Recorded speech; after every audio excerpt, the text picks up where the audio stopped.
dalam kitabnya yaitu An-Nasaih Ad-Diniyah dalam hal penjagaan lisan. Beliau mengatakan, "Tsumma inna amral lisan muhimmun jiddan." Tsumma, kemudian, sesudah kamu tahu bahwa lisan ini harus dijaga, harus digunakan untuk tujuan Allah Subhanahu wa taala menciptakan. Beliau kemudian mengatakan, "Tsumma inna amral lisan." Kemudian masalah lisan ini adalah masalah yang muhimmun jiddan, adalah masalah yang penting sekali, sangat penting sekali. Wa huwa aghlab a'dha'il 'abd alaih. Dan dia adalah anggota tubuh manusia yang paling menang. Wa agwaha, dan juga paling kuat.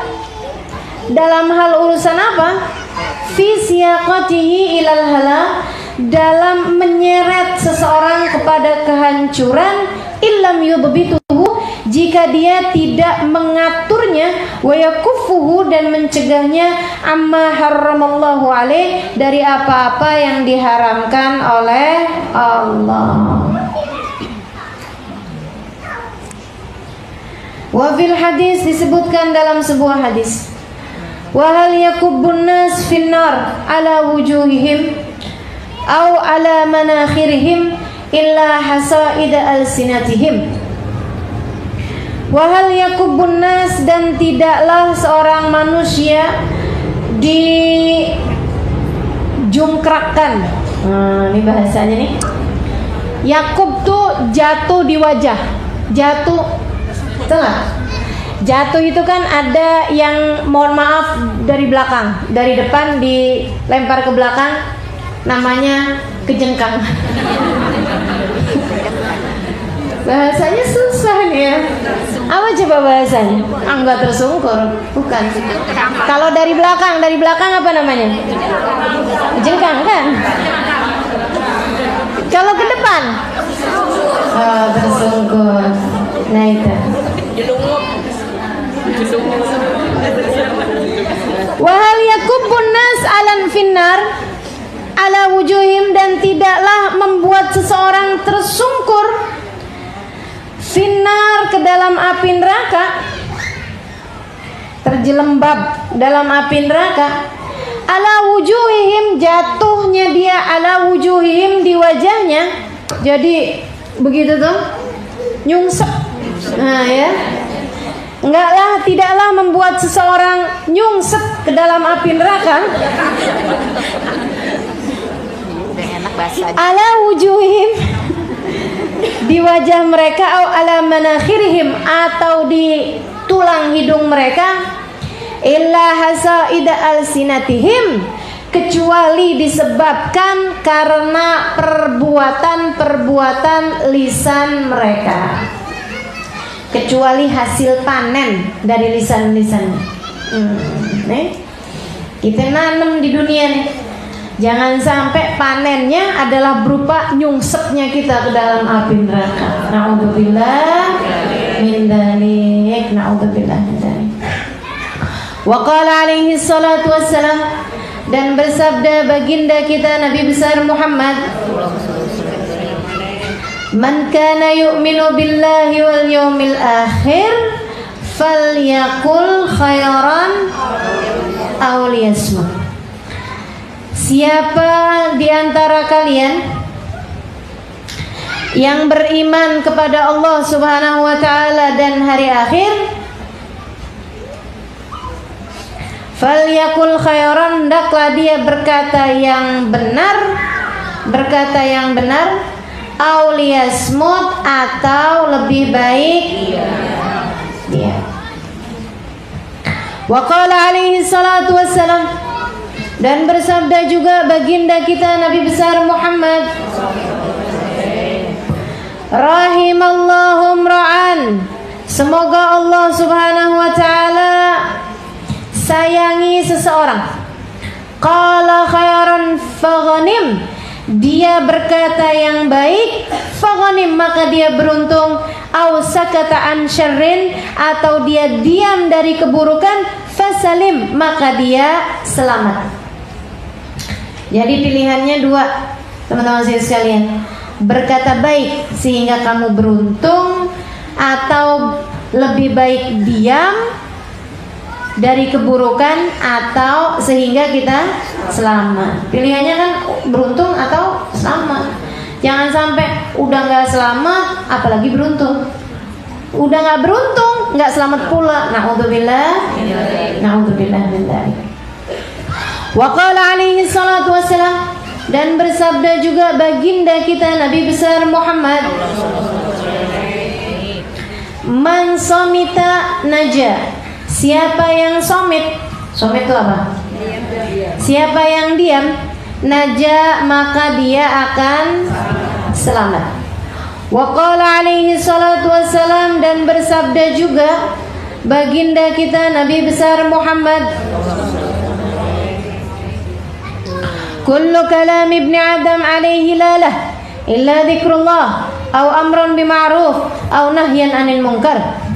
Kullu kalam ibni Adam, semua ucapan manusia itu alaih, adalah mudarat baginya.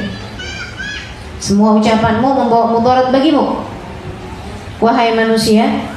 Lalah, bukan membawa keberuntungan bagimu. Illa dzikrullah, kecuali, ini kalimat yang membawa keberuntungan bagi kita adalah dzikrullah, zikir, mengingat nama Allah. Au amron bima'ruf, atau mengajak kepada kebaikan. Au nahyan 'anil munkar, atau mencegah dari kemungkaran. Gitu teman-teman saya sekalian. Wa qala alaihi salatu wassalam, dan juga bersabda baginda kita Nabi besar Muhammad sallallahu alaihi wa ala alihi wa sahbihi wasallam, katanya Nabi Muhammad, innar rajul la yatakallam bil kalimah min ridwanillah ma yadun an tablugh ma balagat yuktab lahu biha ridwanahu ila yaumi yalqah. Terkadang seseorang berbicara nih, kalimat yang sedikit, satu kalimat aja, tapi min ridwanillah, kalimat tersebut membuat dia mendapatkan keridhaan dari Allah Subhanahu wa taala.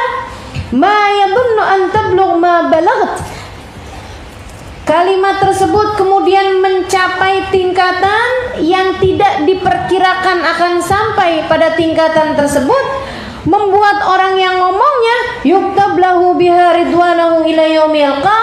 Sejak dia ngomong kalimat tersebut, dituliskan dia adalah orang yang mendapatkan keridhaan sampai hari berjumpa dengan Allah Subhanahu wa taala. Wa innar rajul la yatakallam bil kalimah, dan terkadang ada seseorang yang berbicara dengan satu kalimat min sakhatillah, yang mendapatkan kemurkaan dari Allah Subhanahu wa taala. Ma yadunnu an tablugh ma balagat, dia tidak tahu kalimat tersebut mencapai tingkatan yang tidak diperkirakan sebelumnya.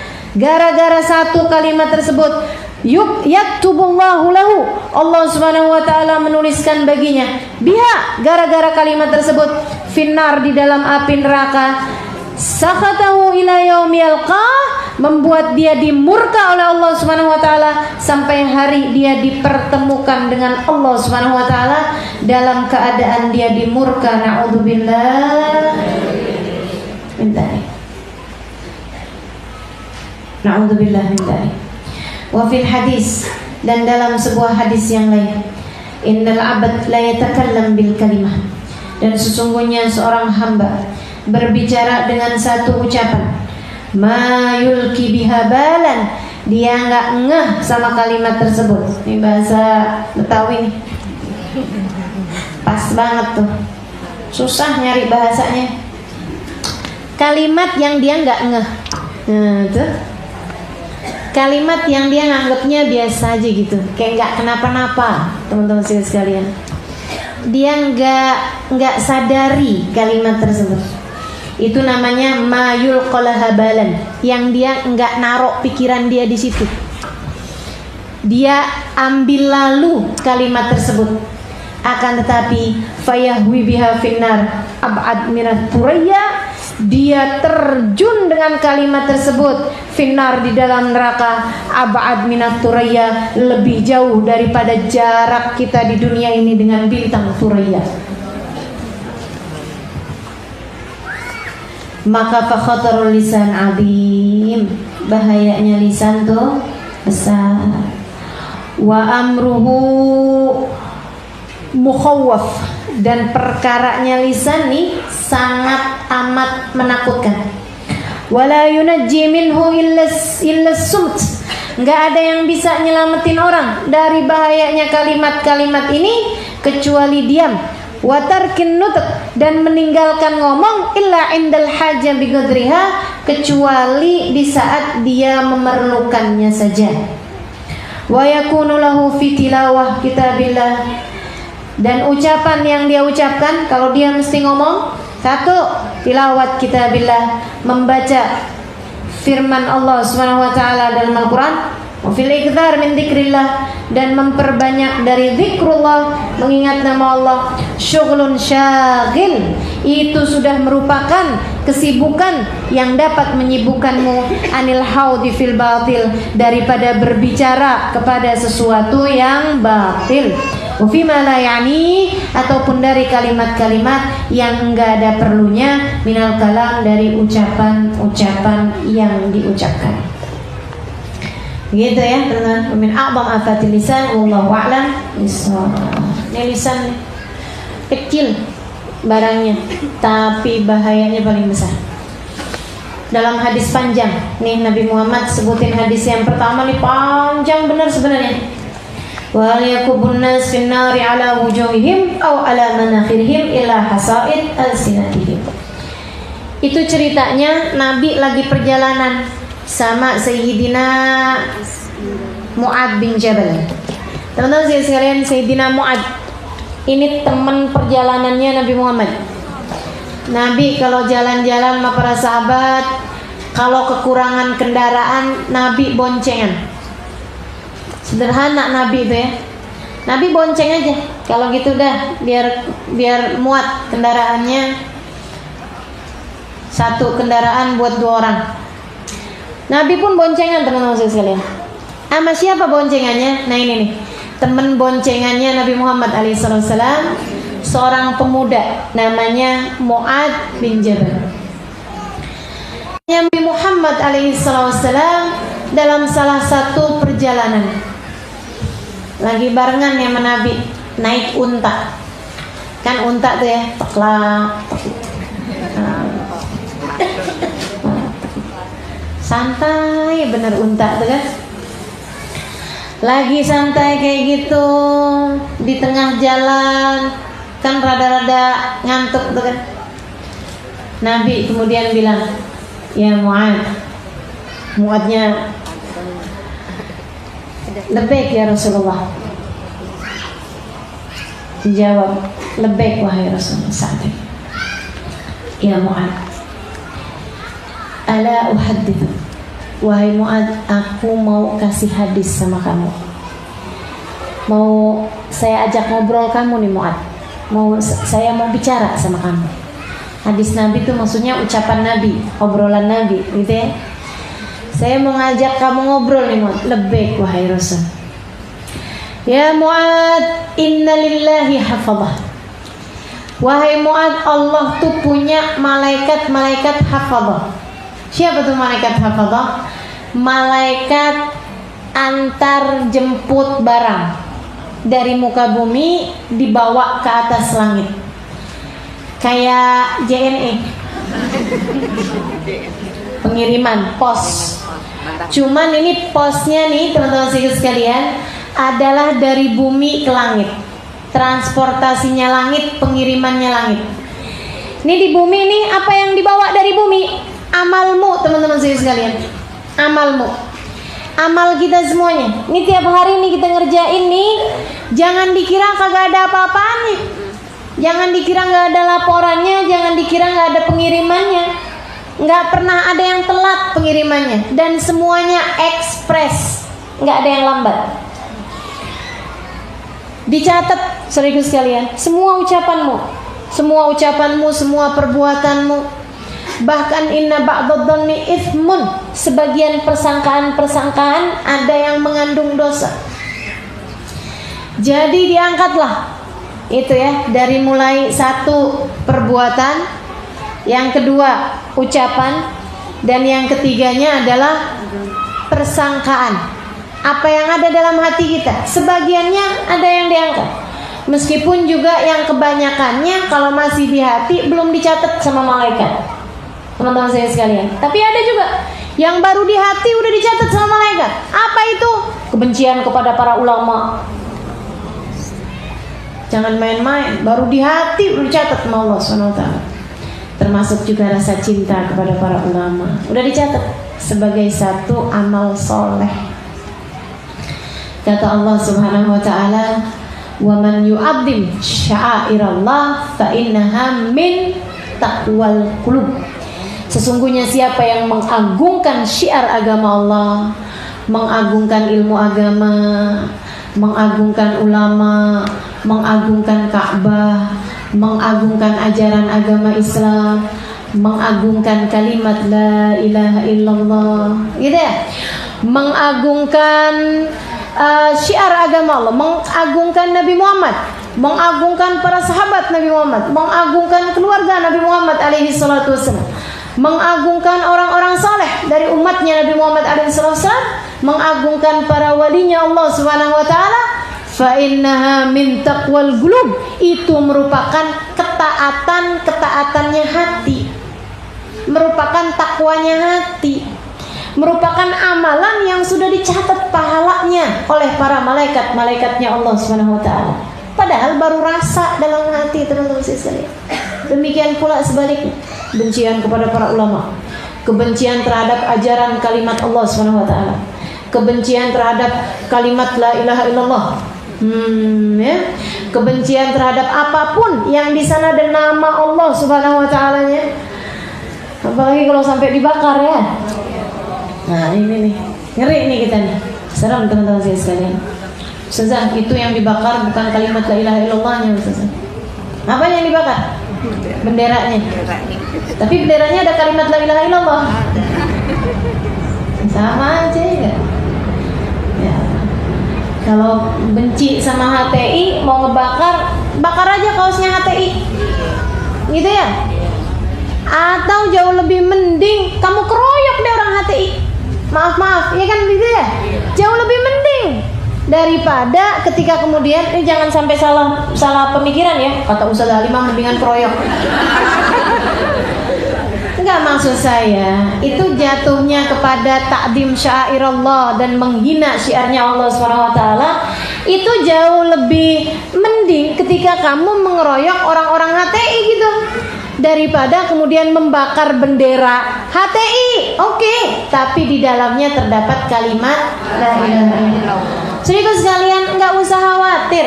Mau benderanya penjajah sekalipun, kalau di situ ada kalimat la ilaha illallahnya, orang Islam bakalan marah kalau dibakar. Betul nggak? Betul kan? Nah itu ya. Ya Allah, mudah-mudahan Allah selamatkan kita semua insyaallah. Amin ya rabbal alamin. Tapi teman-teman udah nggak usah banyak-banyak berkomentar. Toh juga nggak dimintain komentarnya. Betul kan? Nanti komentar kebanyakan malah salah-salah. Dah, yang penting kalau ditanya tentang bagusnya bagaimana, itu tadi. Khawatir orang-orang yang kemudian dengan sengaja membakar sesuatu yang di sana ada kalimat la ilaha illallah, khawatir baginya jika tidak bertaubat, jika tidak Allah susuli dengan kebaikan-kebaikan, khawatir kalimat tersebut yang dia bakar keluar dari dalam hatinya. Na'udzubillah. Kita udah tahu gitu kan. Sebab masalahnya teman-teman sekalian, ta'zim syairallah min taqwal qulub. Pengagungan terhadap syiar agamanya Allah, walaupun baru di hati aja udah minta kual gulung kok. Termasuk dari pengagungan, termasuk dari amalan-amalannya hati yang akan dicatat oleh para malaikat-malaikatnya Allah. Dicatatnya menit per menit, teman-teman sekalian, detik per detik, teman-teman sekalian, nggak ada yang ketinggalan. Bahkan ketika kamu ketawa, malaikat tuh nggak nulis Halimah ketawa, Halimah cekikikan, Halimah terbahak-bahak, misalnya gitu ya. Nggak gitu nulis. Berapa jumlah hahaha-nya itu nggak ada yang ketinggalan. Itu yang membuat nanti di hari akhirat, ketika buku catatan perbuatanmu, buku amal perbuatanmu waktu di dunia dibagi, bikin pada teriak, ya wailata hadzal kitab la yughadiru saghiratan wala kabiratan illa ahsaha. Ya ampun, ini buku apaan sih? Kenapa semuanya ada? Yang gede, yang kecil ada semuanya. Kenapa sekedar omongan-omongan kecil, sekedar semuanya ada di dalam buku ini? Buku macam apa ini? Kenapa semuanya harus tertulis di dalam buku ini? Ya wailata hadzal kitab la yughadiru saghiratan wala kabiratan illa ahsaha.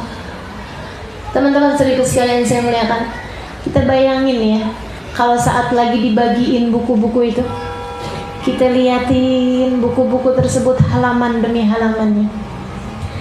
Di antaranya, ya kita bayangin, apakah kira-kiranya perbuatan kita, ucapan kita, dan yang tertulis dari takwal gulub atau suktul gulub atau dunubil gulub, ya, dosa-dosanya hati atau takwanya hati yang tertulis di situ di dalam buku itu, kira-kiranya banyakan mana yang akan membuatmu tersenyum atau yang akan membuatmu menyesal dan menangis? Tuh teman-teman, mesti dipikirin sekarang. Katanya Habib Ali Habsyi, ya Allah sedihnya, kata Habib Ali Habsyi, ya Allah sedihnya, kenapa ente begitu, kata Habib Ali Habsyi. Siapa Beb? Itu tuh orang-orang ngakunya muslim tapi malaikat rokibnya nganggur. Malaikat yang nyatetin kebaikan, nyatetin pahalanya nganggur. Malaikat atid yang nulis dosa-dosanya sibuk terus-terusan nyatetin ucapan-ucapannya, nyatetin perbuatannya. Ya Allah, kesian benar. Kata Habib Ali Habsyi itu. Jangan-jangan kita nih salah satu dari yang dikesianin sama Habib Ali Habsyi. Ini dari malaikat tua, rokib ma'atid yang nyatet perbuatan kita nih. Kira-kira mana yang lebih sibuk di antara keduanya? Ma yalfidhu min qawlin illa ladaihi raqibun atid. Tidaklah seseorang mengucapkan satu ucapan kecuali semuanya ditulis sama malaikat raqib atau malaikat atid. Gak ada yang bisa selamat, walaupun kamu ada di tengah laut, di dalam perut ikan sekalipun, walaupun kamu bersembunyi di dalam gua yang sangat gelap di tengah malam gelap gulita sekalipun, malaikat raqib dan atid akan selalu menulis apapun yang kamu lakukan, apapun yang kamu ucapkan, dan apapun yang ada di dalam hatimu, jika itu termasuk di antara takwal gulub atau dunubil gulub. Teman-teman sekalian saya muliakan, yang gak dicatat dari hati apa? Niat buruk. Kalau masih baru niat, ghibah gulub. Kalau masih baru ghibah tapi masih baru di hati doang, bisikan-bisikan buruk kalau datang masih baru di hati, belum dicatat teman-teman saya sekalian. Kamu ghibah tapi baru di hati. Syaratnya ghibah mesti diomongin, ada yang dengar baru namanya ghibah. Begitu kan ya? Apa ghibah? Ngomongin orang itu loh. Ghibah, gosip. Tapi kalau gosipnya baru di hati, model-model kayak kita belum dicatat sama malaikat raqib ataupun atid. Karenanya teman-teman saya sekalian, banyak di antara para aulia yang mengatakan, kami tidak pernah dengan lisan kami berbuat kemaksiatan, yaitu ghibah, namimah, fitnah, bahkan dari sejak lisan di dalam hati kami. Wih, cakep. Hatinya nggak pernah ghibah. Nah, kalau kita nih, andai kita diem aja, hati kita nggak pernah berhenti ghibah. Tapi sholat aja bisa ghibah hatinya. Betul nggak? Coba inget-ingetin. Duh, sedihnya ya. Duh, ya Allah, mudah-mudahan Allah ampuni, Allah bimbing, Allah beri petunjuk biar bisa jadi hamba-hamba Allah yang soleh, insya Allah. Amin. Teman-teman sekalian, saya muliakan nih. Nabi lagi ngasih tahu kepada Sayyidina Mu'adz bin Jabal. Nah ini amal kita nih habis ditulis sama malaikat Raqib dan Atid, kemudian jadi satu catatan. Catatan ini kemudian dibawa, ada laporannya. Ada laporan harian, pagi sama sore. Ada laporan mingguan, tiap hari Senin sama Kamis. Ada laporan bulanan, yaitu setiap Ayyamul Bid kabarnya. Dan ada laporan tahunan, yaitu setiap nisfu Sya'ban. Teman-teman saya sekalian, nah yang laporan yang tiap hari nih dibawa nih, amal ibadah kita nih dibawa sama malaikat, namanya malaikat hafadzah, bukan malaikat Raqib Atid. Malaikat Raqib sama Atidnya sih standby aja di situ. Ustazah, setiap orang malaikat Raqib Atidnya sendiri-sendiri. Ya iyalah, dikirain mau grup-grupan gitu. Wah, sibuk dong ya Ustazah. Tenang aja teman-teman sekalian, nggak ada yang lebih canggih daripada para malaikat-malaikatnya Allah. Nggak ada yang bisa kamu kelabuhi. Nggak ada diantara malaikat yang bisa kamu kelabuhi. Nggak ada. Makanya tenang aja, tenang, semuanya ketulis teman-teman saya sekalian. Bukan tenang malah ini ya, gelisah yang ada kita ya Allah, ya Allah. Kata Habib Umar nih, Habib Umar bin Hafid bilang, orang nih ya ngomong aja, yang nggak penting diomongin semuanya. Ini ya, kalau misalnya setiap kalimat tuh dipakein pulsa, pakai kuota, mereka pasti bakalan lebih hati-hati berhemat. Kamu kalau ngomong ada limitnya gitu, kamu kalau ngomong ada bayarnya gitu, ada kuotanya misalnya gitu ya, sehari sekian gitu. Teman-teman sekalian, katanya Habib Umar, pasti bakalannya nih orang ini lebih hemat nih, nggak segala-gala diomongin. Padahal di balik kalimat kita bukan hanya sekedar kuota teman-teman. Di balik kalimat kita ada pertanyaan-pertanyaan. Di balik kalimat kita, kalau kalimat tersebut dosa, bikin kita diazab sama Allah SWT. Kalau kalimat tersebut nggak ada manfaatnya, aleh lalah, bahaya bagi kamu, memperpanjang hisab. Kita tuh dihisab satu-satu teman-teman sekalian. Kenapa kamu ngomong gini? Kenapa kamu ngomong gini? Apa manfaatnya? Ucapanmu tuh satu ditanya nantinya. Kenapa kamu ngomong gini? Apa manfaatnya kamu ngomong? Terus apa nggak jadi tambah panjang hisab kita? Ya Allah. Saudaraku sekalian yang saya muliakan. Nah nanti ini dibawa nih sama malaikat. Katanya Nabi Muhammad SAW, ada malaikat bawa amalnya seseorang. Dia ada zikirnya, ada sholatnya, ada ininya, ada. Nyampe ke malaikat ke langit pertama. Ditanya sama malaikat, tunggu apaan nih? Amalnya fulan, kata malaikatnya nih, yang bawa malaikat hafadzah. Oh, ada ibadahnya enggak? Banyak. Coba saya periksa. Begitu diperiksa, oh nggak bisa. Ada ghibahnya, ada ngomongin orangnya. Aku adalah malaikat penjaga ghibah, tidak kuperkenankan amalan naik di atasku jika di sana terdapat ghibah. Lemparkan ia kembali kepada pemilik. Kita sehari nggak pakai ghibah, ada apa nggak kira-kira? Saudaraku sekalian, dah ada lagi. Amalannya orang nih dibawa nih sampai nembus ke langit yang pertama. Kemudian Allah nanya, malaikat nanya, ini ada ghibahnya nggak? Nggak ada. Periksa nggak ada. Nyampe langit kedua. Tunggu dulu, periksa lagi. Ada namimahnya. Nggak ghibah tapi namimah. Namimah tuh mindahin omongan dari satu orang ke orang yang lain untuk membuat perpecahan. Provokator. Nah, ini lagi musim nih. Lagi mau deket presiden begini, pemilu begini nih. Waduh, banyak provokator.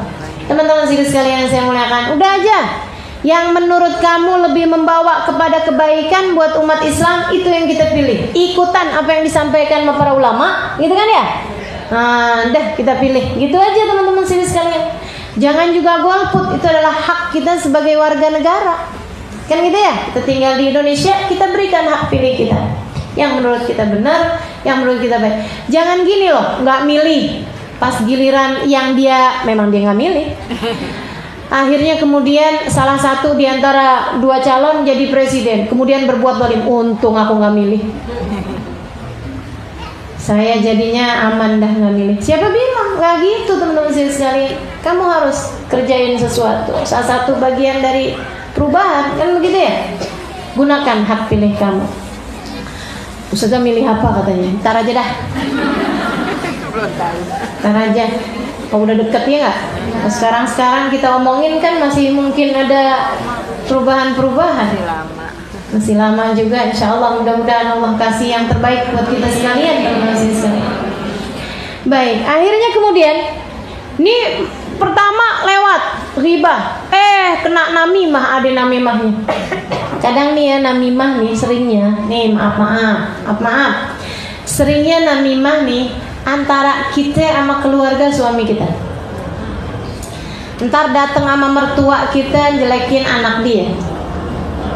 Mah, anak mama tuh bilangin apa sih mah? Dia tuh sama bininya biar yang bener gitu mah. Kata kita sama mertua kita. Ntar giliran kita ngomong sama laki kita, mama kamu tuh. Ada yang gitu. Ada yang gitu. Allah, mudah-mudahan Allah selamatin kita. Amin. Ya Allah. Itu namimah tuh teman-teman saya sekalian. Apa coba tujuannya? Apa tujuannya? Kalau enggak bikin suami kita akhirnya jadi kurang hormat sama ibunya. Betul gak? Ya Allah, sedih. Kamu berbuat seperti itu sebelum di akhirat dari di dunia udah akan dibalas semua. Nanti kamu punya mantu bakalan berbuat hal yang sama padamu. Tungguin aja, bagus sekalian, tungguin aja. Hal jazaul ihsan illal ihsan. Nggak ada balasan kebaikan kecuali kebaikan, nggak ada balasan keburukan kecuali keburukan. Jadi teman-teman sekalian, itu namimah tuh. Katanya malaikat turunin, aku diminta sama Allah buat jagain langit ini. Kalau ada namimahnya, nggak boleh lewat di atas. Nggak ada ghibah, nggak ada namimah, adanya bohong, lemparin juga. Nggak ada itu semuanya, adanya ucapan rasa benci terhadap orang saleh, lemparin juga. Ya ampun, tuh langit, 7 langit. Saya baca nih, ya Allah, nih kayaknya kagak ada amalan saya yang menembus nih. Adakah kira-kiranya amalan kita yang menembus 7 lapis langit? Ada tuh di kitab Minhajul Abidin kalau nggak salah, lapisan-lapisan langitnya tuh amal-amalannya tuh apa-apa aja. Teman-teman sekalian yang saya lihat, sampai udah ada amalan nih dari ngaji, dari mengajar, dari berdakwah, dari umroh, dari tawaf, ibadah-ibadah besar, khatam Quran, ini apa segala macam. Teman-teman sekalian, dibawa sama malaikat sampai mereka bertasbih dan bertahmid. Subhanallah, alhamdulillah, la ilaha illallah, subhanallah, alhamdulillah, la ilaha illallah. Begitu nyampe kepada Allah, Allah bilang, malaikat, kamu aku minta jagain zahir amal perbuatan hamba-hambaku, tapi aku yang tahu batinnya. Dia dengan amalan tersebut tidak menginginkan keridhoanku, akan tetapi menginginkan pandangan orang. Lemparkan kembali kepada pelakunya. Aku tidak akan menginginkan, aku tidak mau menerima satu amal ibadah yang di sana tidak menginginkan, tidak murni menginginkan keridhoanku untuknya. Gimana nggak nangis Sayyidina Mu'ad dengar hadis seperti itu? Nangis beneran dah Mu'ad. Sampai sesenggrukan dari balik punggungnya Nabi Muhammad alaihi wasallam. Ya Allah, ya Allah. Sampai Nabi kemudian, maaf kak ya Mu'ad, kamu nangis nih kenapa wahai Mu'ad? Katanya Mu'ad di antara sela-sela tangisnya, ya Rasulullah, anta Rasulullah wa ana Mu'ad. Aduh Rasul, kok berat banget nih mau hidup nih. Berat bener nih hidup. Anta Rasulullah, kalau engkau kan Rasulullah, engkau pastilah selamat. Engkau adalah orang yang maksum wahai Rasulullah. Wa ana Mu'ad, sementara saya nih hanyalah Mu'ad. Wahai Rasul, kaifal khalas, kaifal khalas. Bagaimana caranya mau selamat Rasul? Gimana caranya mau selamat Rasul? Bu, Nabi nggak ngasih tahu Mu'ad, dan tenang ente Mu'ad, walaupun ente bukan Rasul, ente teman aneh. Kamu teman saya, kamu sahabat saya sayang padamu wahai Mu'ad, pasti kamu akan selamat. Gak ada, Nabi gak bilang gitu. Nabi gak bilang gitu teman-teman sekalian. Walaupun kita yakinkan bahwa Mu'ad bin Jabal pastilah di antara mereka yang selamat. Kenapa? Karena rasa takut kepada Allah itu penting. Rasa takut kepada Allah itu perlu mencegah kita dari perbuatan-perbuatan dosa. Malah justru kalau kamu merasa aman, harus tanya-tanya nih teman-teman sekalian. Sebab katanya Abu Dzar, wallahi thumma wallah, ma amina rajulun min salbil iman illa waqad sulib. Sungguh demi Allah dan sungguh demi Allah, tidak ada orang yang merasa aman dari tercabutnya iman, aman dari murkanya Allah, aman dari api neraka, illa waqad sulib, kecuali dia pasti bakalan dicabut imannya. Kalau kamu merasa aman, malah justru bakalan terjadi yang kamu amankan. Ya Allah. Jadi Nabi biarin Mu'ad merasa ketakutan. Wahai Rasul, ajarkan gimana caranya selamat ya Rasulullah. Nabi kemudian memberikan pengarahan. Gampang bener, gampang bener. Karena yang gampang ini teman-teman sekalian, gampang diingat, gampang diucap, gitu ya. Bisa jadi prinsip dalam hidup kita, caranya selamat itu dia. Apa itu? Ya Mu'ad, kuffa hada wa fukka hada. Ya Mu'ad, kuffa hada wa fukka hada. Wahai Mu'ad, tutup mulutmu dan buka tanganmu. Dah gitu doang sama Nabi. Ringan bener teman-teman sekalian. Ringan bener. Tutup mulut, buka tangan. Kita kan agak suka kebalik. Tutup tangan dari sedekah, buka mulut. Kalau udah ada sumbangan mau lewat, tas langsung dikekepin. Kalau kemudian harus gitu nyumbang, kita liatin dulu dompet, yang mana yang pecahannya paling kecil. Malah ada yang begitu dilihat, waduh pecahannya gede semua nih, 50 sama 100-an ribu. Gimana nih model ini ya? Mau kita kasih 2.000, 5.000 gitu kan kagak enak. Jadinya begitu pas kotaknya lewat di depan, dia senyum aja. Sebelahnya nanya, kok kamu senyum? Kan senyummu adalah sedekah.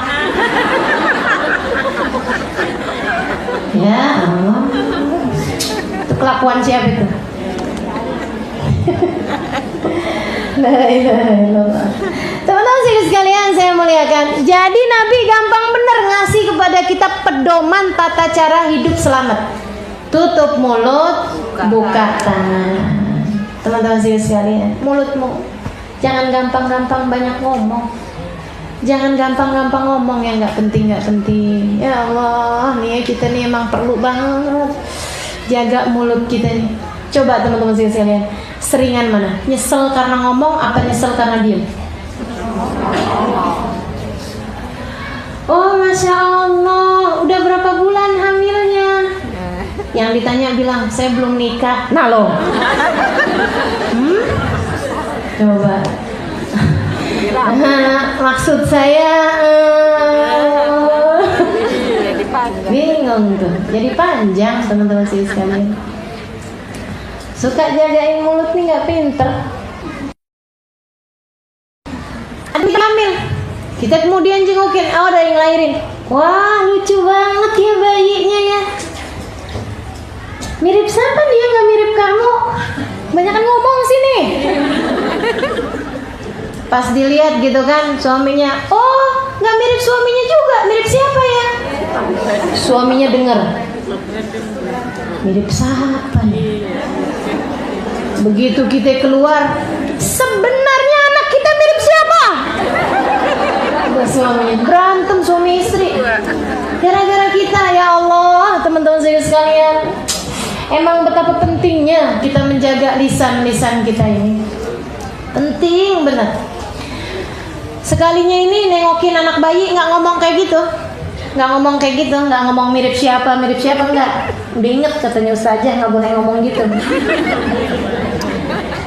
Ngomong kayak gini, wah kamu lahiran yang keberapa nih? Pertama, katanya gitu kan.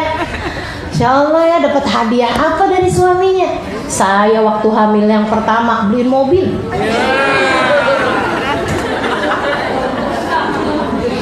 Ini istri soleha haberher, dia menganggap kelahiran anaknya adalah hadiah terbesar dari Allah Subhanahu Wa Taala. Hadiah terbesar baginya dan bagi suaminya. Masa orang dikasih hadiah minta hadiah? Kan enggak. Udah dikasih hadiah sama Allah Subhanahu Wa Taala. Begitu kita pulang, laki anak kenapa nggak ngasih anak hadiah apa-apanya? Dia nggak tahu apa susahnya ngelahirin kayak apaan. Jadi kepikiran, suaminya pulang dipermutin aja. Bang, mau ngasih hadiah apa nih bang? Ya Allah, orang habis ngelahirin, bayaran biaya rumah sakit, sampai ngutang-ngutang masih dimintain hadiah juga. Berantem laki bini malam itu gara-gara kita. Hati-hati teman-teman sekalian, mesti pintar jaga lisan. Amin ya rabbal. Marhaban bil qaili adlan, marhaban bi salati ahlan. Allahu akbar.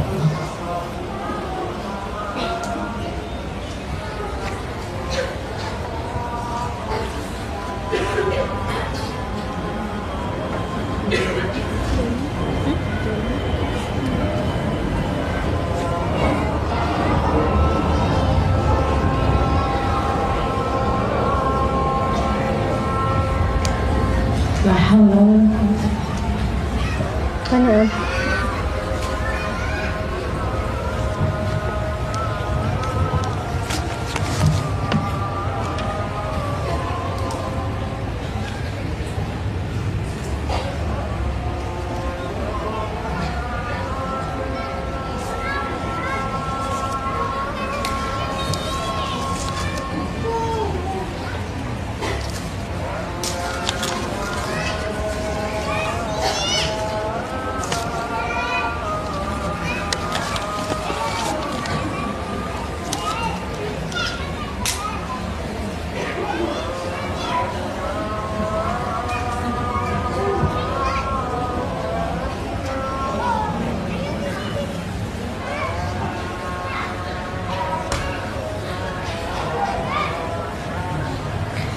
La ilaha illallah alhamdulillah rabbil alamin Allahumma salli ala sayyidina Muhammad wa ala ali sayyidina Muhammad Allahumma rabb hadhihi da'wati tammah was-salati al-qa'imah ati sayyidina Muhammadin was-salatu wal-fadilah wasyaraf wa darajat al-'aliyyah rabbiyah wa batal maqam al-mahmud alladhi wa'adta innaka la tukhlifu al-mi'ati al-marahin rabbi ighfir li wa li walidayya rabbi ighfir li wa li walidayya rabbi ighfir li wa li walidayya rabbi ighfir li wa li walidayya warhamhuma ana rabbayani saghira wa sallallahu ala sayyidina Muhammadin wa alihi wasallam walhamdulillahi rabbil alamin.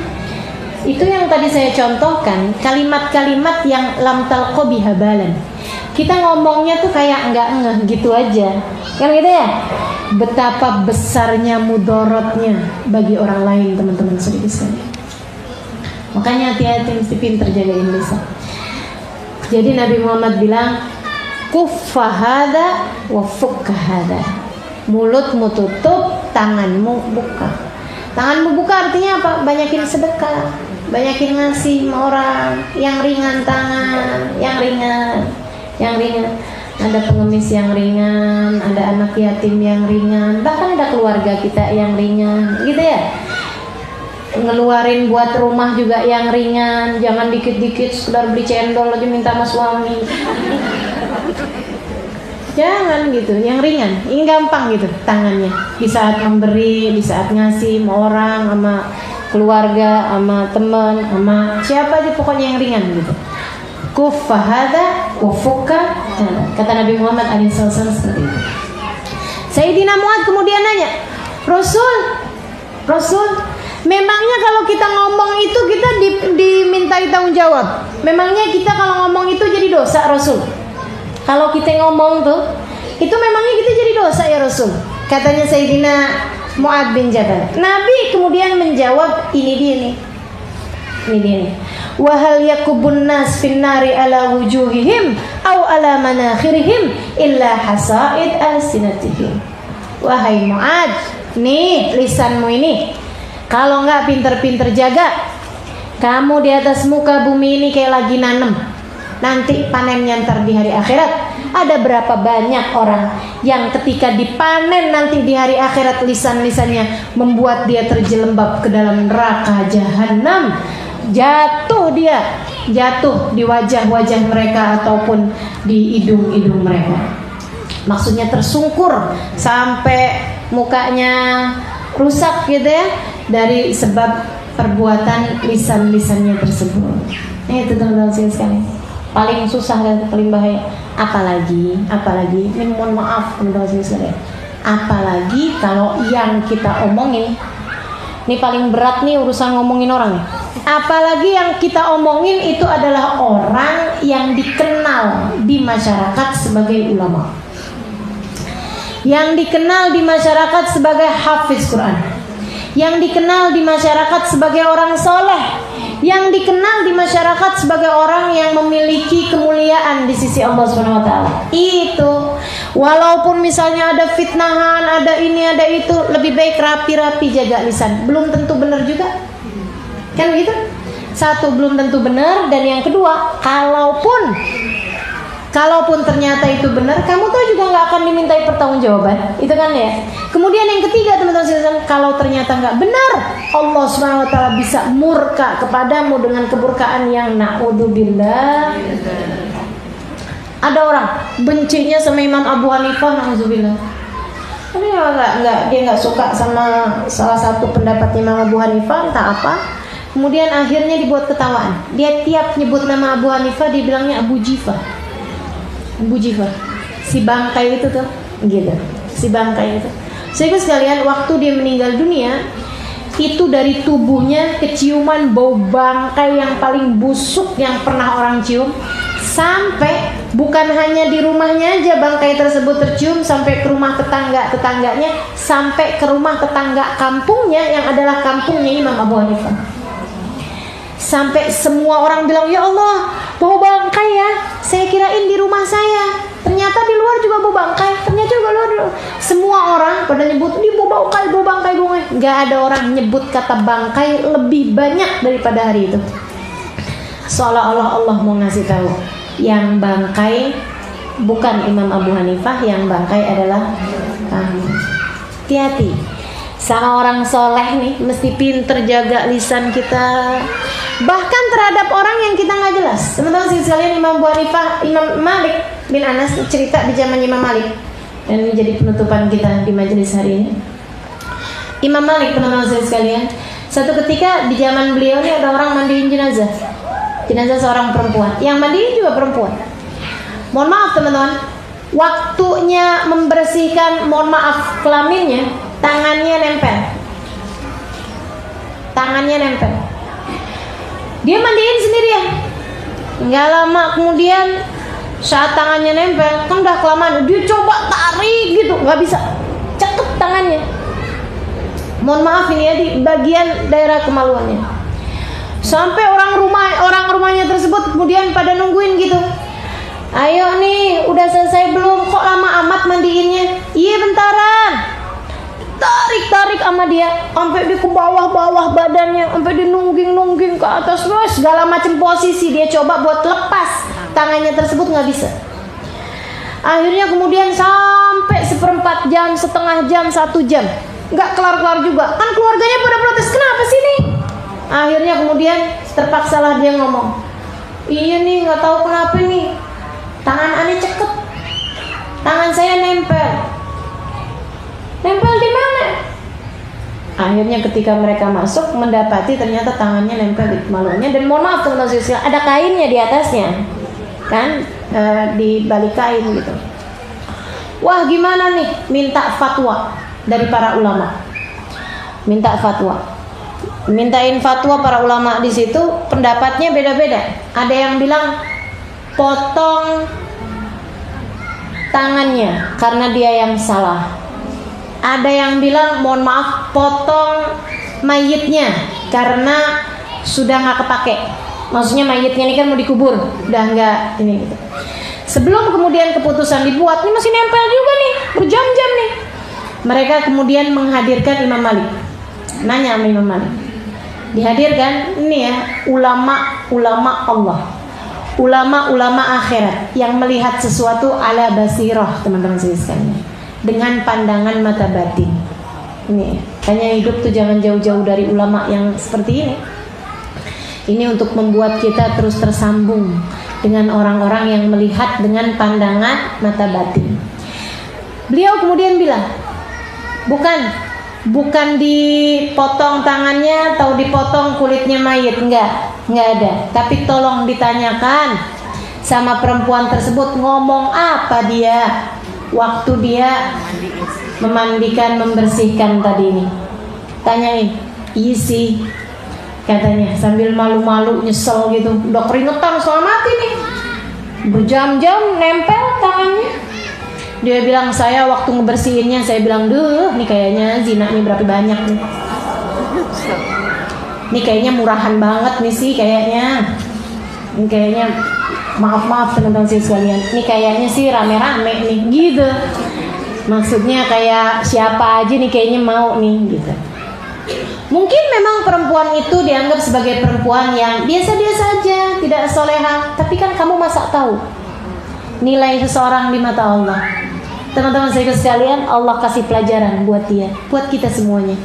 Jangan gampang-gampang nuduh, jangan gampang-gampang menghakimi, jangan gampang-gampang ngomong. Kalau nggak tahu mendingan diam. Kalau tahu juga mesti kita pikirin ada manfaatnya apa enggak. Gitu teman-teman, mesti pintar jaga lisan. Falyaqul khairan aw liyasmut. Jadi sekalian, akhirnya kemudian dia bilang, nih nggak tahu nih. Dia ngomong kayak begitu. Dia bilang waktu katanya Imam Malik, ya udah kalau gitu. Dia mesti dipukul, dicambuk dengan cambukannya orang yang menuduh zina. Orang menuduh zina tuh salah dicambuk 80 kali. Kalau laki-laki 40 kali kalau perempuan, atau 80 kali kalau orang merdeka, 40 kali kalau budak gitu ya. Dicambuklah dia. Dicambuk begitu pas hitungan yang tepat, lepaslah tangannya. Ya Allah. Tuh, jaga lisan emang mesti. Kemarin kan sudah cerita ya tentang orang di India. Oke. Tuh cuman omongan segitu doang bisa bikin jenazah seseorang tidak bisa dikumpulkan, bisa dipindahkan oleh Allah Subhanahu wa taala sampai ke India bersama dengan orang-orang hidup. Makanya mudah-mudahan Allah muliakan kita insyaallah dengan kemampuan menjaga lisan. Amin ya rabbal alamin. Teman-teman sekalian, Hubabah Bahiyah dikenal sebagai seorang perempuan yang paling pintar jaga lisannya. Itu ya. Tiap kali ngelewatin perempuan-perempuan, mereka lagi pada lagi pada ngobrol atau apa, Hubabah Bahiyah nggak akan tahan. Pasti beliau akan langsung bilang, ayo daripada ngomong gini, ayo ikutin saya. Salawatullah wassalamuhu ala nabiyina Muhammad sallallahu. Diajakin salawat. Pokoknya kalau udah deketnya Hubabah Bahiyah, kalau kamu lagi diam, diajakin salawat. Kalau kamu lagi ngobrol, apalagi Hubabah Bahiyah paling nggak sanggup punya orang ngobrol nggak jelas gitu, pasti disuruhnya bersalawat. Masya Allah, Masya Allah. Saya sangat yakin itu lisannya Hubabah Bahiyah kalau ditanya, dihadapkan di hadirat Allah Subhanahu wa taala, kalau dibuka catatan-catatan amalannya Hubabah Bahiyah, yang paling banyak pastilah sholawat kepada Nabi Muhammad SAW. Nggak pernah membiarkan dirinya atau orang lain dalam keadaan lalai kecuali diajaknya 5 kali. Misalnya gini, datangnya subuh hari Senin.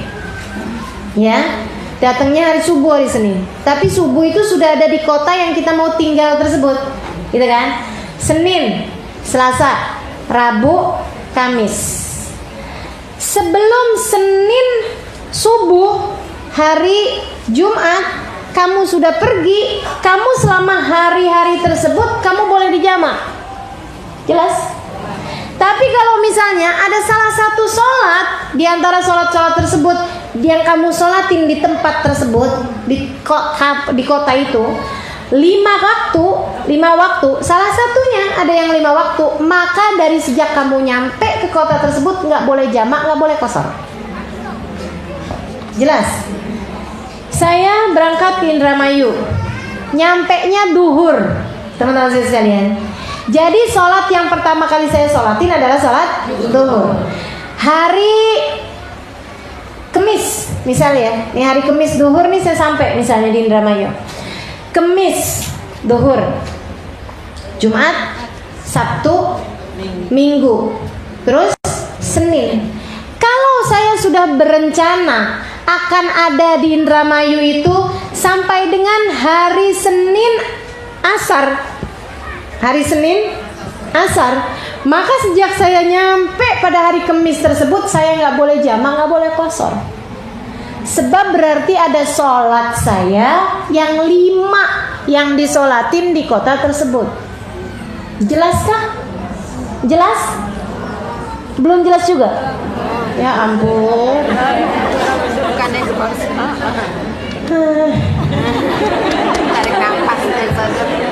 Yang sabar. Nih ya, gini loh teman-teman sekalian. Kamu boleh menjamak, boleh mengqashar kalau bepergian lebih daripada 82 km. Kan gitu? Kapan boleh jamak, boleh qasharnya? Di perjalanan. Baik perjalanan berangkat ataupun perjalanan pulang. Walaupun kamu baru 2 kilo, 3 kilo, asalkan sudah keluar dari batas kota. Jadi kalau masih di Jakarta masih belum boleh jamak. Tapi kalau udah keluar dari Jakarta, walaupun masih baru di Pondok Gede, itu udah boleh jamak. Gitu kan? Jelas ya? Nah sekarang ketika saya udah nyampe di kota tempat saya sampai menjadi tujuan saya, gitu ya, bolehkah saya menjamak dan mengqashar? Boleh. Saya ke Surabaya nih ceritanya, saya boleh jamak, boleh qashar. Saya ke Semarang, saya boleh jamak, boleh qashar. Saya bahkan cuman ke Indramayu, saya boleh jamak, boleh qashar. Saya ke Bandung, boleh jamak, boleh qashar. Kalau saya akan tinggal di kota tersebut sehari, 2 hari, 3 hari, paling lama 4 hari. Kalau sudah saya akan tinggal di kota tersebut lebih dari 4 hari, artinya 5 hari, maka saya sejak awal nyampe ke kota tersebut nggak boleh jamak, nggak boleh qashar. Jelas? Hitungan 5 harinya tuh gimana Ustazah? Kalau ada salah satu dari sholat yang 5 waktu tersebut kamu kerjakan di tempat tersebut 5 kali. Jelas? Misalnya sholat duhurnya ada 5 kali. Ustazah, saya berangkat hari Kemis, saya nyampe hari Kemis maghrib, misalnya gitu ya. Kemudian Kemis maghrib berarti malam Jumat, kan gitu ya. Kemis, Jumat, Sabtu, Minggu, Senin. Kalau Senin sebelum maghrib saya udah pulang, berarti kan sholatnya semuanya berempat, gitu kan.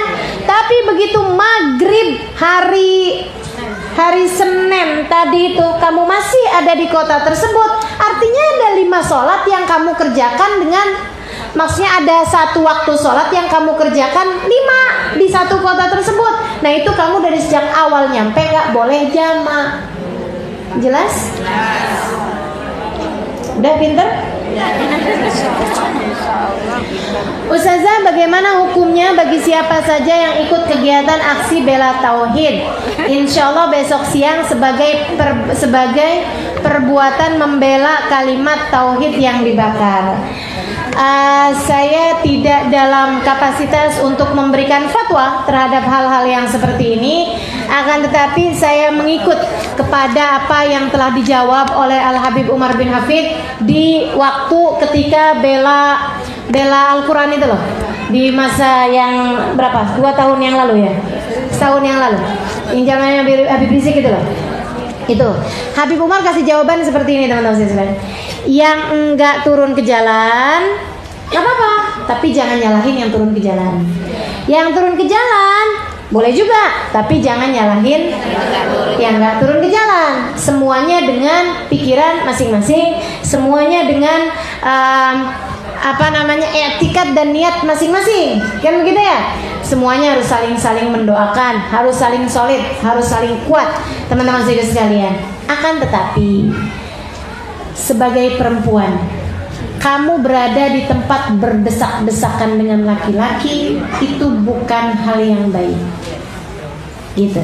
Jadi saran saya, di rumah sajalah, atau pergi ke majelis berdoa, minta sama Allah Subhanahu wa taala, ya Allah, persatukanlah hati umat Islam, jangan jadikan kami berpecah belah ya Allah. Itu teman-teman sekalian. Oke ya.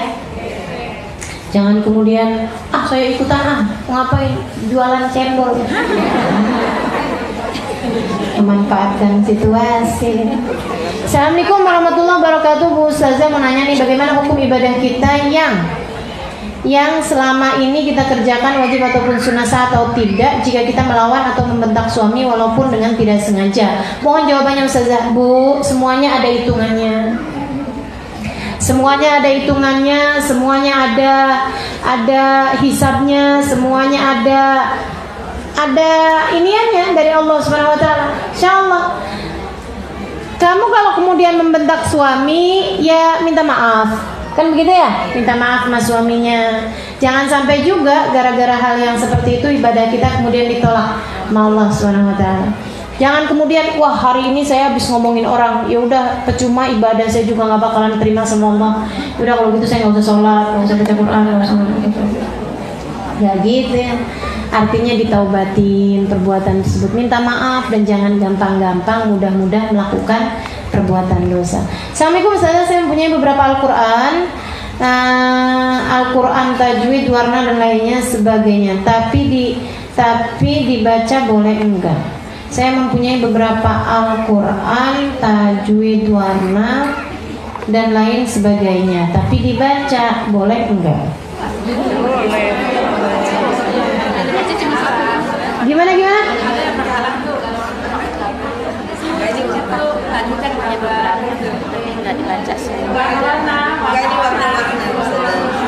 Enggak ngerti saya. Iya. Tapi dibaca boleh nggak? Maksudnya gimana nih? Tapi dibaca gitu sama dia. Al-Qurannya yang bisa. Kalau nanya yang ini dong, yang gampang, yang gampang gitu. Ini pertanyaannya gampang, tapi saya nggak ngerti. Ustazah, sholat fajar qobliyah subuh apa bedanya? Nggak beda, emang sama. Sama ya, itu satu sholat. Cuman kalau yang itu ya berarti kalau ada Qurannya, ada tajwidnya di situ yang bisa baca sendiri tuh, itu bagus juga dibaca. Silakan aja sebagai pembelajaran kita.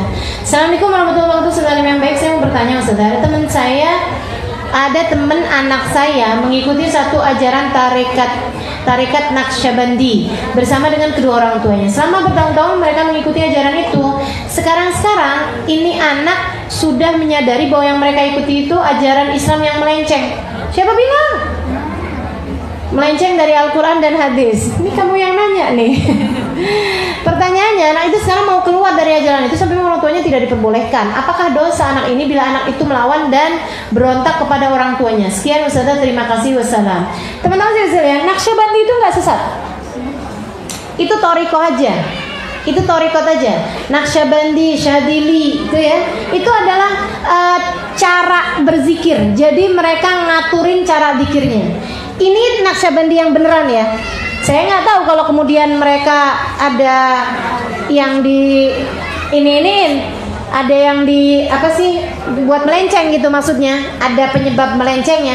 Tapi sebenarnya Naqsyabandi yang benar itu nggak ada kaitan sama tata cara beribadah fikih dan juga tidak ada kaitan sama tata cara bertauhid. Tauhidnya benar secara Asy'ari dengan Maturidi sama kita. Ala ahli sunnah wal jamaah Naqsyabandi itu, teman-teman sekalian. Dan cara ibadahnya, sholatnya, wudhunya, apa segala macam sama kita. Cuman beda dalam cara torikohnya aja. Apa itu torikoh? Jalan menuju Allah dari memperbanyak dikiran, gitu ya. Kadang-kadang ada di antara mereka yang dikirannya pakai gerak-gerakin kepala. Nah, apa salahnya? Letak sesatnya di mana? Enggak ada, enggak sesat. Teman-teman sekalian, banyak di antara teman-teman kami yang dulu belajar di Daruz Zahra sekalipun ada yang asalnya Syadili, ada yang asalnya Naqsyabandi gitu, yang la ilaha illallah, la ilaha illallah, la ilaha illallah gitu kan, yang pakai gerak-gerakin kepala gitu. Enggak jadi masalah, bukan? Orang senam enggak apa-apa. Jadi nggak usah jadi masalah, nggak usah jadi nian gitu. Tahu dari mana kamu bahwa itu adalah ajaran yang sesat? Tanyakan, sholatnya gimana, puasanya gimana, ibadahnya gimana, pandangan kepada Rasulullah bagaimana, pandangan kepada para sahabat bagaimana, dan jika mereka semuanya pandangannya secara benar, secara iniannya dan juga fikihnya secara benar, kenapa harus keluar? Nggak apa-apa, silakan aja. Kalau dia merasa berat untuk ikutan sama bacaan-bacaannya dan lain sebagainya, silahkan pindah, teman-teman sekalian. Tapi pindahnya juga sebaiknya kepada yang juga torikoh mengatur bacaan-bacaannya dia secara lebih ringan. Ini secara teman-teman sadar atau nggak sadar, teman-teman ini dengan ngaji sama saya, torikohnya menjadi torikoh Ba'alawi, torikoh al-Ba'alawi, yang dibaca sama teman-teman dikiranya Habib Abdullah Al-Haddad, Ratib Haddad, Wirdul Latif, doa-doa ya Syekh Bakar bin Salim, semuanya adalah dari orang-orang dalam torikoh al-Ba'alawi. Meskipun memang kita tidak ada secara baiat yang gitu-gitu, kita nggak pakai pakaian-pakaian secara khusus, kita nggak pakai, teman-teman sekalian. Yang penting itu kan bukan nama jalannya apa, iniannya apa. Yang penting kan bagaimana kita menjalaninya, kan gitu ya. Nah itu yang diharapkan seperti itu. Jadi enggak inian lah. Kecuali kalau kemudian kamu tahu apa hal menyimpang yang kamu rasa ada dalam thariqah tersebut, nah itu silahkan dipertanyakan. Saudara lima yang baik hati, makasih mudah-mudahan ya. Bagaimana cara membuang kertas-kertas yang ada lafaz Quran atau sobekan-sobekan doa yang sudah tidak dipakai lagi atau rusak, sehingga jika dibaca orang lain takut salah atau berubah makna? Mohon dijelaskan, saya sudah lakukan dengan membakarnya. Salah nggak usah benar. Caranya dibakar. Lebih bagus lagi kalau setelah dibakar tuangkan air. Karena teman-teman sekalian, kertas itu kalau dibakar masih kelihatan hurufnya. Masih kelihatan hurufnya, betul kan? Agar membuang sama sekali huruf-hurufnya, nah itu lebih baik kemudian siramkan air, sehingga udah benar-benar nggak ada lagi yang tersisa dari huruf-hurufnya tersebut. Tapi jauh lebih baik untuk engkau biarkan, simpen, taruh di tempat yang tinggi seperti yang dilakukan Imam Nawawi. Imam Nawawi dulu teman-teman sekalian lagi zaman mudanya, beliau pernah ngelihat ada nama-nama Allah di sampah, dibersihin sama beliau, diambil kertas lembaran yang ada lafaz Allahnya deketan sama yang kotor-kotor, bawa pulang, ditaruh sama beliau di kotak yang bagus, ditaruh minyak wangi, sesudah dibersih-bersihin, taruh sama beliau di atas lemari, di atas tempat yang tinggi gitu ya, di rak yang paling tinggi. Malam harinya beliau mendengar suara, kama rafa'ta ismi fid dunya sa'arfa ismaka fid dunya wal akhirah, sebagaimana engkau telah meninggikan nama kami di dunia, kami akan meninggikan namamu dunia dan akhirat. Imam An-Nawawi. Bolehkah salat isyraq digabung dengan salat istikharah? Boleh. Setelah salat isyraq langsung ke salat duha, boleh nggak ustazah? Kalau sudah masuk waktunya silahkan, yaitu 16 menit dari waktu syuruk. Nah kalau sekarang gampang banget, bisa lihat di kalender-kalender tuh ada waktu tulu atau waktu syuruk, 16 menit dari itu masuk waktu duha. Kalau kamu mengerjakan salat isyraq sesudah itu, maka diperkenankan untuk langsung nyambung dengan salat duha. Masih banyak banget ya, saya mohon ampun itu.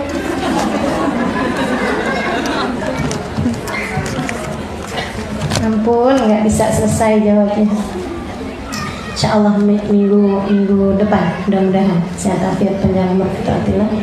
Kita akan bacakan beberapa Fatihah. Assalamualaikum warahmatullahi wabarakatuh. Untuk Syarifah Zainab binti Ja'far Aidit, amatinya Ustazah Suud dan Kak Emma Aidit yang telah wafat hari ini di Surabaya.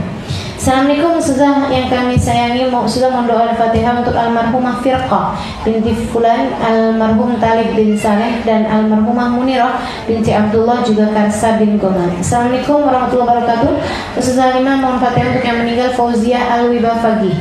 Syukran Ustazah. Assalamualaikum Ustazah, mohon Fatihah untuk kesembuhan ibunda saya Maryam Aminah binti Abu Bakar Al-Attas yang sedang sakit.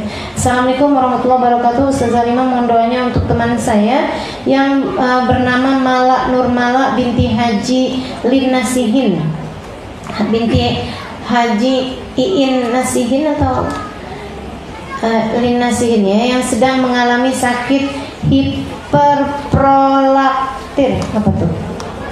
Semoga diangkat sakitnya dan diberikan obat kesembuhan. Amin. Assalamualaikum Ustazah, tolong bacakan Fatihah untuk cucu ponakan anak yang sedang sakit Muhammad Rizik Asgaf, juga Nur Al-Haddad. Assalamualaikum Ustazah yang dirahmati Allah, membacakan Fatihah untuk Syarifah Hikmah Fatah yang semoga diberi kesehatan yang sempurna pasca operasi. Makasih Ustazah. Assalamualaikum Ustazah yang kami sayangi, Ustazah mohon doanya untuk Kiki yang melahirkan, semoga lancar dan sehat. NB ya, nambah bicara. Kepada jamaah yang mendapatkan jadwal maulid, tolong jangan lupa dilaminating RP 3000 agar supaya rapi, tidak rusak, tahan lama. Dan maaf, jangan lupa sampahnya Aqua mohon dibawa keluar ya. Terima kasih ibu-ibu yang soleha. Terima kasih Ustazah. Baik, Assalamualaikum Ustazah, ada HP yang ketinggalan di dalam. Kalau merasa ada yang HP-nya hilang, mau minta sama Robiah yang kerudung hitam di luar nanti. Baik teman-teman sekalian, kita bacakan Fatihah untuk yang sakit-sakit. Mudah-mudahan Allah SWT karuniakan kesembuhan, baik yang tadi disebutkan namanya ataupun yang tidak disebutkan namanya. Semoga Allah SWT karuniakan kesembuhan segera insyaallah. Fatihah biniatis syifa ajilan la yughadiru saqaman wala alama. Wa ila hadratin Nabi Muhammad sallallahu alaihi wa sallam. Al-Fatihah.